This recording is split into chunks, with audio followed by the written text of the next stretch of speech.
Bila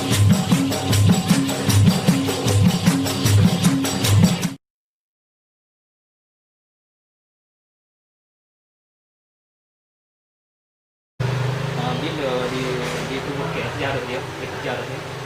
Tubuh tahun 28. Konsep sebenar dia mana tu terkenal lah. Kena pada itu pembeli ya, pada agama pengguna. Cuma buat dah maksud dah buat lah. Produk dah dia, hasil tu kan. Masih. Produk awak asal kita buat apa benda lah asal Kita saja lah. asalnya juga baru lagi ke buat program dulu lah. Kuih muih tradisional Kelantan yang dipelopori sejak turun-temurun masih lagi mengekalkan kaedah tradisional walaupun terdapat sebahagian di antaranya telah berubah wajah berdasarkan cita rasa pengusaha dan pembuatnya. Disebabkan hakikat ini menyebabkan keaslian kuih-kuih tersebut agak berbeza dari kaedah dulu. Namun masih ada pihak yang turut mengekalkan keaslian, corak dan cita rasa makanan tersebut sehingga hari ini. Salah seorang pengusaha kuih-muih tradisional, Wan Azizum Wan Ibrahim dari kampung Dusun Langgar, Wakaf Baru Kelantan ketika ditemui wartawan CRTV mengakui keaslian kuih-muih tradisional itu masih mendapat tempat di hati pembeli dan penggemarnya biarpun kini telah wujud kuih tradisional melalui zaman perubahannya. Menurut Wan Azizum, perubahan premis miliknya dibarisi pekerja-pekerja yang juga terdiri daripada ahli keluarganya yang menghasilkan kuih-muih di kampung berkenaan masih mengekalkan kaedah sedemikian kerana kuih-muih tradisional sememang tak lapuk di hujan dan tak lekang di panas. Dia sengaja menghasilkan kuih-muih tradisional kerana melihat kuih-muih tradisional ada potensi dan ada penggemarnya. Katanya produk kuih-muih tradisional ini mula diperkenalkan pada tahun 2008. Pada masa penubuhan, hanya kuih pelita sebagai kuih tradisional yang mula-mula sekali diperkenalkan. Apabila ditanya tentang ilmu yang diperolehinya untuk menghasilkan kuih-muih tradisional itu, beliau menjelaskan bahawa kuih-muih berkenaan dihasilkan secara turun-temurun. Pada awalnya, beliau sekadar membuat kuih sahaja.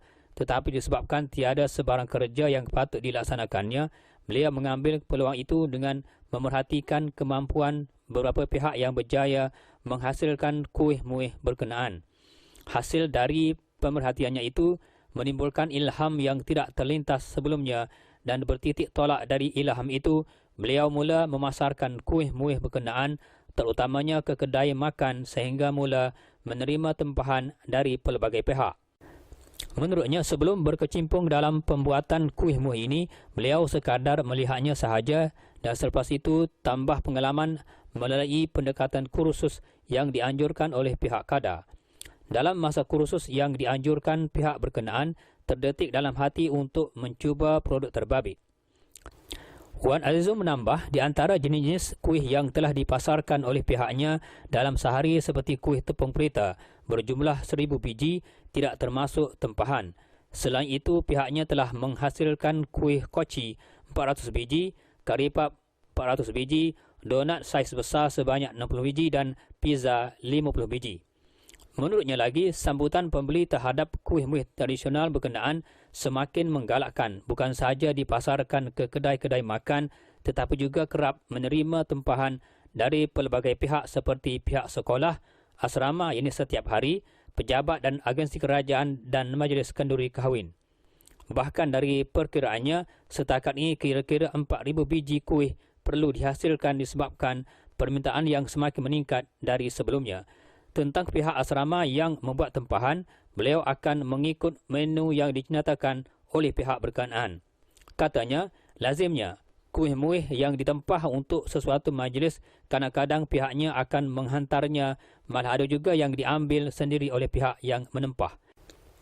Membicarakan tentang harga kuih-muih yang dijual kepada pembeli, misalnya kuih pelita yang telah siap dipekkan dijual dengan harga RM2. Pihaknya masih menggunakan bahan-bahan asal yang digunakan oleh orang-orang tua zaman dahulu untuk menghasilkan kuih tepung pelita seperti tepung beras, pandan asli yang kini banyak pihak telah menggunakan bahan penambah dan dimasukkan ke dalam daun pisang. Yang ini lazimnya banyak pihak telah bertukar kepada penggunaan polistiren dan bekas-bekas plastik sebagai pembungkusnya. Katanya bercakap tentang penggunaan daun pisang sebagai pembungkus kuih tepung pelita. Pihak beliau mengambilnya di sebuah pulau di Kampung Kok Keli, Tumpat, Kelantan. Katanya, lazimnya bekalan daun pisang ini diambil dan dibawa pulang sendiri kerana dengan cara ini dapat diperolehi dengan banyak. Menurut Wan Azizum lagi, dalam banyak kuih yang dipasarkan oleh pihaknya, hanya kuih pelita sahaja yang laris dan mendapat tempat di hati pembeli dan penggemarnya. Salah satu sebab kuih berkenaan mendapat perhatian pembeli kerana cita rasanya yang manis dan apabila berasa manis tentunya enak dan lazat. Apatah lagi pihaknya masih mengekalkan resipi tradisional yang dihasilkan oleh keluarganya secara tradisi sejak turun-temurun. Ditanya tentang badan-badan yang pernah menyiarkan produk yang dihasilkan oleh pihaknya, beliau menjelaskan setakat ini beliau belum pernah mengiklankan produk kuih tradisionalnya itu ke mana-mana media sekalipun di laman web. Cuma beliau bercita-cita untuk mengeluarkan produk kuih muih tradisional lain seperti sardin gulung, kuih seri kaya dan kuih seri muka berdasarkan kepada tempahan yang masih mendapat tempat di hati penggemarnya apabila tiba masanya yang sesuai.